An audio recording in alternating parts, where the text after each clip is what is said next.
नमस्कार। आज हमारे पास जो स्रोत हैं वो एक बड़े ही दिलचस्प कॉन्सेप्ट पर रोशनी डालते हैं, पशु सखी। ये राष्ट्रीय ग्रामीण आजीविका मिशन मतलब NRLM का एक अहम हिस्सा है। पहली नज़र में ये सामुदायिक पशु स्वास्थ्य कार्यकर्ता लगती हैं, पर हम जरा गहराई में जाएंगे। बिल्कुल।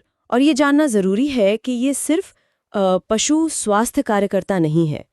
स्रोत बताते हैं कि ये महिलाएं जो अक्सर स्वयं सहायता समूहों यानी SHG से जुड़ी होती हैं, असल में ग्रामीण पशुधन अर्थव्यवस्था की रीढ़ बन रही हैं। रीढ़, ये तो काफी मजबूत शब्द है। हाँ, क्योंकि ये भरोसेमंद सलाह देती हैं, प्राथमिक देखभाल करती हैं और सरकारी योजनाओं के बीच एक पुल का काम भी करती हैं। मतलब इनका रोल काफी बड़ा है। अच्छा, तो ये पशु सखियां असल में जमीन पे करती क्या हैं? मतलब इनके मुख्य काम क्या हैं? स्रोतों में क्या बताया गया है? देखिए, इनके काम काफी फैले हुए हैं। सबसे पहले तो पशुओं का प्राथमिक उपचार, जैसे कोई छोटी मोटी चोट लग गई या सामान्य बीमारियां देखना। हाँ, फर्स्ट एड जैसा कुछ। जी बिल्कुल। फिर सबसे जरूरी काम है टीकाकरण और पेट के कीड़े मारने की दवा देना, मतलब डीवर्मिंग। इससे बड़ी बीमारियों से बचाव होता है। लेकिन बात यहीं खत्म नहीं होती। ये सिर्फ इलाज नहीं करती। अच्छा, और क्या करती? रिपोर्ट्स के मुताबिक ये पशुपालकों को सही पोषण कैसे दें, कौन सी नस्लें बेहतर है, जानवरों की साफ सफाई और देखभाल कैसे करें, इस सब पर भी सलाह देती हैं। मतलब एक तरह से सलाहकार भी हैं ये। हाँ बिल्कुल। दूध उत्पादन कैसे बढ़ाया जाए, इस पर टिप्स देना और पशुपालन से जुड़ी सरकारी योजनाओं की जानकारी देना भी इनकी जिम्मेदारी है। ये एक तरह से पशुपालकों की दोस्त और गाइड बन जाती हैं, आप कह सकते हैं। सही बात है। और हाँ, एक और महत्वपूर्ण बात, अगर कोई गंभीर बीमारी दिखे तो उसे पहचानकर सही वक्त पर पशु चिकित्सा केंद्र भेजने में मदद करना भी इनके काम का एक अहम हिस्सा है। ये तो वाकई काफी व्यापक भूमिका है। और ये NRLM और स्वयं सहायता समूहों से इनका जुड़ाव कैसे होता है? कोई खास प्रक्रिया है? हाँ बिल्कुल, एक प्रक्रिया है। स्रोत बताते हैं कि ज्यादातर पशु सखी पहले से ही किसी स्वयं सहायता समूह मतलब SHG की सदस्य होती हैं। अच्छा, पहले से सदस्य होती हैं। जी, ये जुड़ाव उन्हें एक सामुदायिक आधार देता है, एक पहचान देता है। इसके बाद उन्हें बाकायदा ट्रेनिंग दी जाती है। ट्रेनिंग कहाँ से मिलती है? ये ट्रेनिंग अक्सर RSET यानी ग्रामीण स्वरोजगार प्रशिक्षण संस्थान या फिर पशुपालन में भाग या कोई अनुभवी NGO आयोजित करता है। तो मतलब पहले SHG से जुड़ना, फिर ट्रेनिंग। सही। हाँ, आमतौर पर यही क्रम होता है। सूत्रों में सीधे तौर पर क्रम का जिक्र तो नहीं है, लेकिन ये तर्क संगत लगता है कि जो महिला पहले से समुदाय में सक्रिय है, संगठित है, उसे प्रशिक्षित करना ज्यादा प्रभावी होता है। हाँ, ये बात तो है। और ट्रेनिंग के बाद उन्हें जरूरी दवाइयों और उपकरणों की किट मिलती है। किट मिलती है। जी, और फिर वो अपने गांव या आसपास के इलाके में काम शुरू कर देती हैं।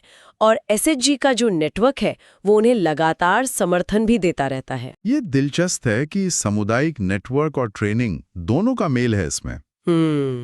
अच्छा, और इन महिलाओं के लिए पशु सखी बनने के क्या फायदे सामने आते हैं? स्रोतों में क्या बताया गया है? देखिए, कई फायदे हैं।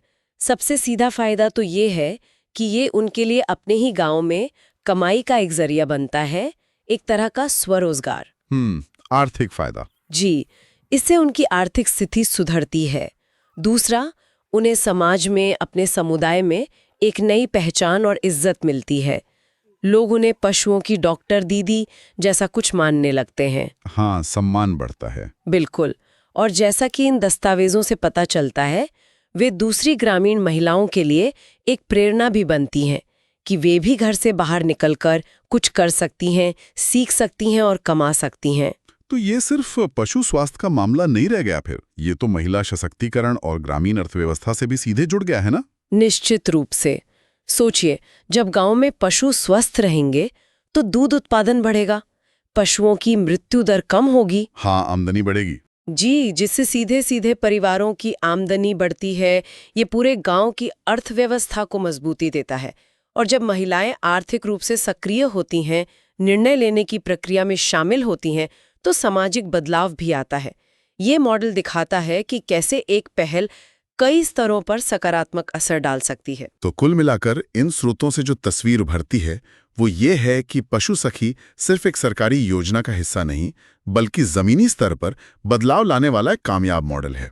ये दिखाता है कि कैसे स्थानीय महिलाओं को प्रशिक्षित और सशक्त करके ग्रामीण भारत की दो बड़ी चुनौतियों, पशु स्वास्थ्य और आजीविका का प्रभावी समाधान निकाला जा सकता है। बिल्कुल सही कहा। और यहाँ एक सवाल सोचने पर मजबूर करता है ना? क्या सवाल? कि ये जो सामुदायिक स्वास्थ्य कार्यकर्ता मॉडल पशु स्वास्थ्य में इतना कारगर दिख रहा है, क्या इसी तर्ज पर इसे मानव स्वास्थ्य की प्राथमिक देखभाल में या फिर खेती किसानी के दूसरे पहलुओं जैसे मिट्टी की सेहत या कीट प्रबंधन में भी इतनी ही प्रभावी ढंग से अपनाया जा सकता है?